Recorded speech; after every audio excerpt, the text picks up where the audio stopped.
President Trump is being briefed on a fresh military options against Iran. The Pentagon is putting strike plans on a ground offensive in the Strait of Hormuz and a special forces mission for Iran's enriched uranium on the president's desk. While he weighs these options, energy prices have hit a 4-year high. Iran's new supreme leader, Mujtaba Khamenei, issued a written statement today saying a new chapter in the Strait of Hormuz is beginning. He said American forces belong at the bottom of its waters and confirmed that nuclear missile capabilities are non-negotiable.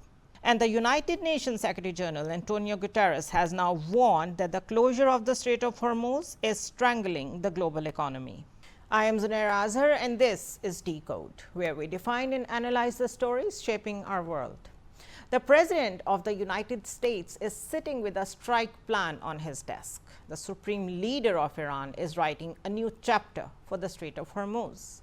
And the head of the United Nations is telling the world that the global economy is being strangled while these two men decide who blinks first. 3 capitals, 1 choke point, and a single decision that will land on every household in the world. Let's start decoding. On the resolute desk in the Oval Office is lying a plan which is far from a peace plan. It's 3 different ways to widen a war that has already cost the American economy more than the budget of most countries on earth. Strike Iranian infrastructure, send ground troops to take a piece of the Strait of Hormuz, or send special forces to grab the enriched uranium. Each one of these options is bigger than the war that has been going on since the 28th of February. Each one carries a real chance of an Iranian response that no Pentagon model can fully predict. And Trump told reporters yesterday that the blockade is working. He called it more effective than the bombing itself. The man who started this war by hitting Iranian nuclear sites in February is now telling the American press that economic strangulation is a better tool than the missiles. That is the president who is being told by his own polling that the war is hurting him at home, and who is looking for a version of the war that the voter cannot see at the pump. The trouble is, the voter is already seeing it. $4.30 a gallon, $8 in part of California. The price of the blockade is being paid by his own voters. Then there is legal peace. The 60-day clock under the War Powers Act runs out at midnight tonight.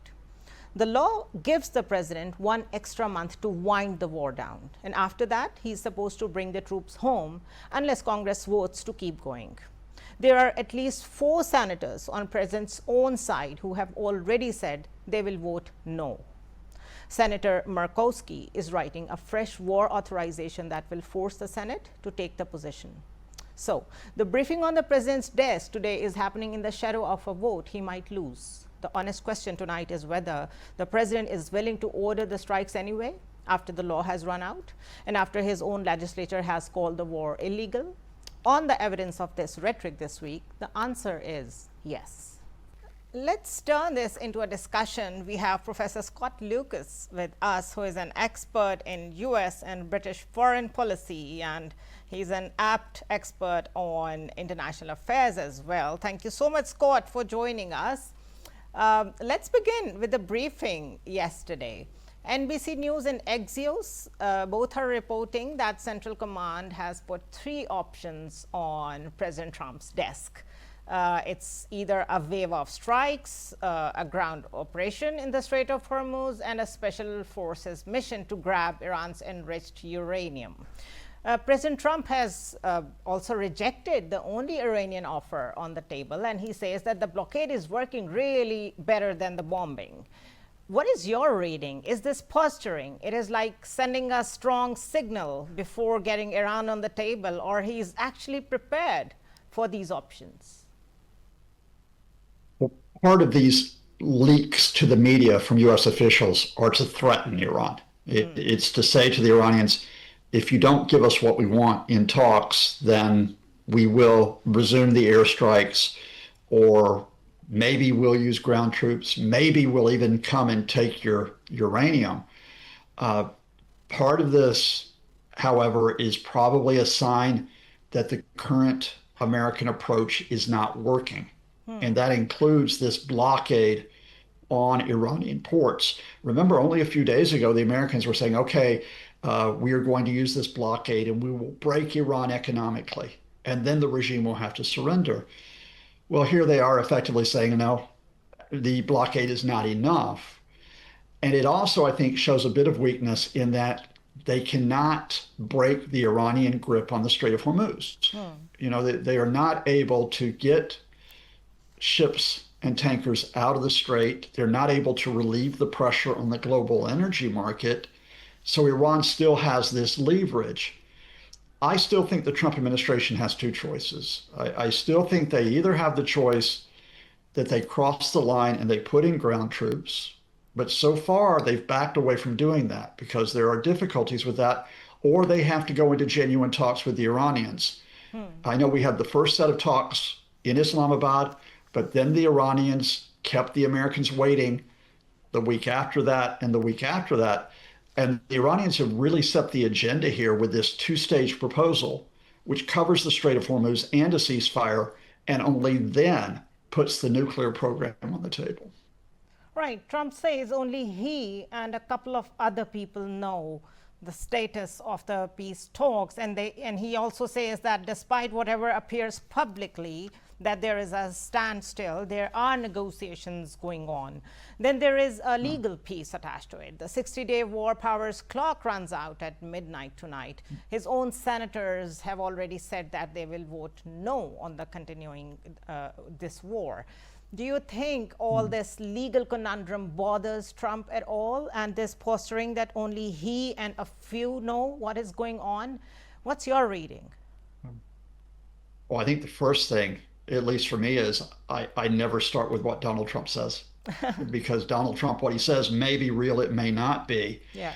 And he has said, for example, for weeks, Iran is ready to make a deal, which clearly is not true. He has said that the war was only going to be 4 to 6 weeks. That's not true. We're in the 10th week. He says that the blockade will bring Iran to its knees. That's not true so far. Yeah. In terms of the War Powers Act, what we will see through Congress, no, the Republicans will protect Trump. I mean, the fact here is this War Powers Act for Congress only works if Congress enforces it. And so far, there have been, I think, 5 votes trying to have Congress have a say over the war, and all 5 times the Republicans have blocked that. I want to bring us back to reality. Put Trump to the side, put Congress to the side. The reality here is that you have a fundamental, which is that Iran has survived as a regime. You have a fundamental that what will, not Donald Trump, but what will Trump administrations do about that?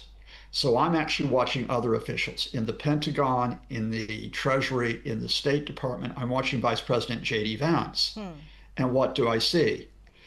I do see that some officials, notably J.D. Vance, they want out. They want the war to stop. They are probably going to be holding out against ground operations and trying to find a way to get back into talks. I also find those officials criticizing the Pentagon for deceiving them about the cost of the war. Right. So there's a U.S. administration split here. When is the domestic pressure, especially over gasoline prices, so great that those who want to go into talks with Iran push back those who want to resume the airstrikes or even put in ground troops? But Scott, here is another conundrum, in my opinion. The Congress is not coming out as strong as it could. And there is this reading that Donald Trump is not the only president who is behaving as someone who is protecting whatever Israel wants with Iran. Joe Biden did the same, and Donald Trump is doing it in a different way. So maybe the Democrats, even if they get hold of the Congress in the midterm, the administration itself is not ready to go against any options which might let Iran survive all this. Is this a correct reading? I think it's interesting on Israel because I always think it's not, as it were, one way or the other in terms of the Israeli place here. So first of all, remember that in this current war, the U.S. and Israel had different objectives. The Israelis wanted regime change. They want anyone connected with the regime dead. The Trump administration wanted regime surrender. In other words, the regime could still stay in place if it gave the Americans what they wanted on the nuclear issue, the ballistic missile issue, on Iran's relations with Middle Eastern groups. When Israeli attacks on Lebanon threatened the possibility of US Iran talks, the Trump administration told Benjamin Netanyahu, you stop the attacks on Lebanon. Now, those attacks still continue, but we do have a supposed ceasefire. So I think what you have here is more a Trump administration, which is it doesn't know where to go next, but that doesn't mean it wants to side with Israel. They want to make sure Israel doesn't cause a further problem for them. Now, I don't know where that's going to be in the long term, because I think also we need to not only talk about Israel, we need to talk, for example, about the Gulf states. And the Gulf states are badly split here. Yeah. It is interesting to me that one Gulf state, the UAE, is now siding with the Trump administration and with Israel. And openly, That's why it left OPEC. That's why it left OPEC. It's out.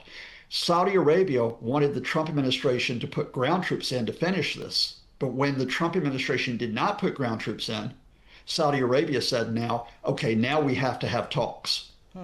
Qatar, Oman, clearly have wanted mediation from the start of this conflict. So it's not only positioning yourself regarding Israel, where do you position yourself with the Gulf states? And let me just put one hypothetical that I know Pakistan is watching. Will Saudi Arabia join UAE in saying, okay, if the Trump administration puts in ground troops, we will support them? I think that's key. I think if the Saudis tell the Trump folks that, it might mean the Trump folks take the risk of putting ground troops in. But if the Saudis say, no, this has gone on far enough, and they side with Qatar, then I think this puts the pressure on the Trump folks to stop the war. Right. But talking of the regime, I think they have hardened the regime. Look at the Iranian supreme leader who has just issued a written statement calling for a new chapter in the Strait of Hormuz. He said, American forces belong at the bottom of the waters. These are his exact words. He confirmed that Iran will protect its nuclear and missile capabilities as his national assets, the way they protect their borders. From your reading, is the regime cracking? No. And I've seen the latest reports that have come out this morning that there's a serious division between President Pezeshkian and the foreign minister, Abbas Araghchi, who Pakistan knows well. Because the foreign minister is supposedly now working with the Revolutionary Guards. This is especially being pushed by the Israelis, by the way. I mean, this is Israeli and Trump disinformation. There may be differences within the regime in terms of their next steps, but there are differences in terms of, in any government on what you do next. The fundamental here is that the Supreme Leader's office, let's be clear here, because the Supreme Leader himself is limited in what he can do because of injuries from February 28th. The Supreme Leader's office, the government, the Revolutionary Guards are largely on the same page here. And what does that same page mean? First and foremost, we must survive. Secondly, we must not surrender to the Americans. Therefore, thirdly, we must get the initiative by holding the Strait of Hormuz and by using that to get leverage in negotiations. That has been the Iranian position for weeks. It continues to be the Iranian position for weeks. And if the Trump people don't realize it, they will get themselves into more trouble because they won't be dealing with the reality of the situation. So is there one sticking point that you think is the hurdle between the ongoing negotiations, which are in the back channel, as Trump says that it is happening, no matter how much of a stalemate it looks? Which one point is the one point that they have to agree on to begin on a wider framework? Well, what the Iranians have done is they've made it the Strait of Hormuz. I mean, it's interesting that after the first set of talks in Islamabad, the Iranians then shifted their position with this two-phase proposal. And they're saying, look, until you give us a lasting ceasefire, we are not going to agree to an arrangement over the strait, right? Then they've said, then after we have the lasting ceasefire, not before it, then we'll discuss the nuclear program. Right. Now, will the Trump people agree to that? I think there is a landing point here. There is a resolution here. And let me just put this to you. It's been here for weeks. The Iranians limit their uranium enrichment to well short of what could be used for military capability, say 3.67%. They ship the higher enriched uranium out of the country. At the same time, they agree to an international consortium to agree to oversee the Strait of Hormuz. In return, they get guarantees they will not be attacked, Again. which are lasting guarantees and liftings of sanctions. But the problem for the Trump administration here is that returns them to the 2015 nuclear deal. And the Trump administration hates the 2015 nuclear deal because Donald Trump hates Barack Obama. Who True. oversaw that deal. Right. So it's more personal than something that is bigger or something that is more strategic. Thank you so much, Professor Scott Lucas, for joining us. Pleasure having you on our show. Thanks to you and all your great viewers.